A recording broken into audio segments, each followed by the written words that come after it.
민법상 이혼 가족관계에 관한 문제입니다. 갑은 을과 재판상 이혼을 했다. 그럼 법률혼 부부였다는 것이 알 수 있죠. 결혼했다가 이혼을 했는데 을과의 사이에서 혼인 중 출생한 자녀 A가 있었다. 병은 정과 법률혼, 병정도 부부였는데요. 정의 자녀 B를 적법한 절차를 거쳐 친양자 입양을 했네요. 2년 후 정이 교통사고로 사망하자 병은 다시 갑과 법률혼을 했다. 그래서 얘네들 사이에 A가 양자 입양이 됐어요. 그 후 병과 B가 해외여행을 갔다가 풍토병을 얻어 모두 사망했는데 병이 B보다 먼저 사망하였다. 그래서 지금 죽은 사람이 최후에 병이 먼저 죽고 B가 죽었다. 사망. 이런 결과가 나왔다는 얘기죠. 그래서 문제를 풀어볼게요. 1번. 갑과 을의 이혼은 법원의 판결로 이혼의 효력이 발생. 재판상 이혼의 효력 그렇죠? 갑과 을에게 A에 대한 면접 교섭권이 인정된다.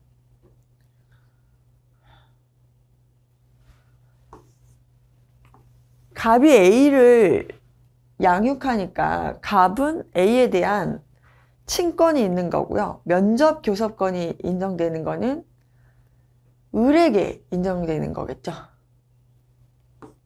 을에게 인정된다. 2번. 정의 사망 당시 정이 가진 재산은 정은 언제 죽었죠?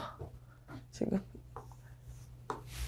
병정과 결혼했을 당시에 정이 죽었네요. 그러면 정 사망 당시에 법률상 배우자는 병이었고 B는 원래 자기 자식이었죠. 그러면 정의 사망 당시 정이 가진 재산은 병과 B가 상속받는다까지 맞고 병은 B가 상속받은 재산을 관리할 수 있죠. 왜? 친양자.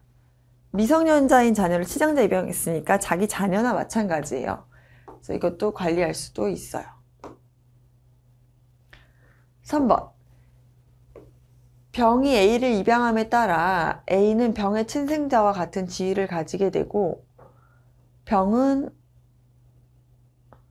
A에게 친권을 행사할 수 있다.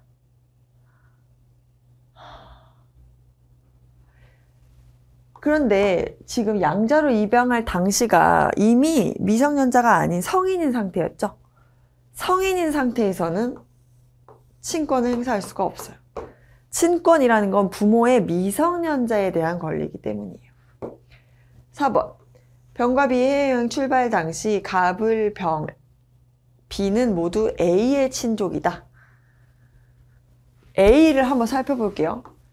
생물학적 부모는 갑과 을이죠. 그런데 이제 양자 입양됐기 때문에 병도 부모와 같은 지위에 있어요. 그러면 갑과 을과 병은 A의 지금 친족인 상태가 맞죠. 갑, 을, 병은 A의 친족이 됐는데 그럼 B는 누구냐? B는 원래 정의 자식이었다가 병의 친양자로 된 사람이죠. 근데 A는 갑을의 자식이었다가 병의 양자 입양이 된 사람이잖아요. 그러면은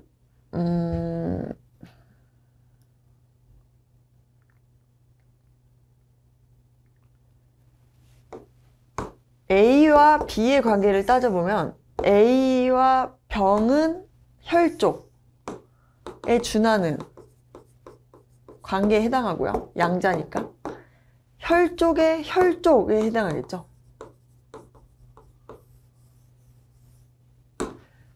그러니까 A와 B의 관계는 실제 친동생과 같은 관계가 된 거죠. 양자와 친양자 입양을 통해서.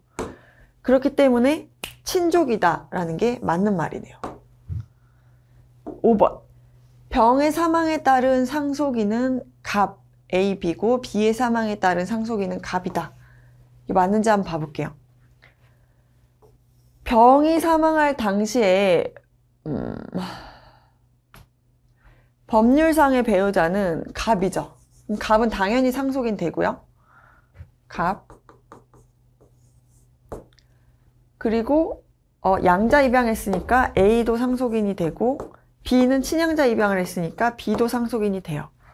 그래서 병의 사망의 상속인은 갑 A, B다. 맞아요. 그리고 병이 죽은 다음에 그럼 B의 상속인은 누구냐?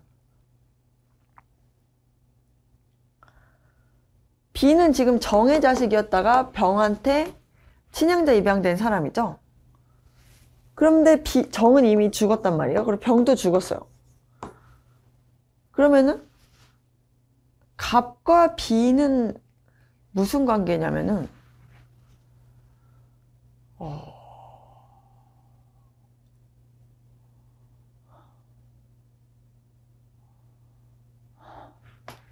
병이 나중에 결혼한 사람이 갑이죠. 결혼은 했지만 B와 갑은 관계가 지금 없어요. 병의 친양자일 뿐 B는 자기의 양부모의 재혼 상대방이죠. 그래서 이제 여기서는 상속관계가 발생하지가 않아요. 갑은 B를 낳아준 사람도 아니고 양자 입양이나 친양자 입양을 통해서 법적 혈족관계가 발생한 사람이 아니기 때문에 이때는 B의 사망에 따른 상속인이 갑이 되지 못하는 거죠. 그래서 정답은 4번이 되겠습니다.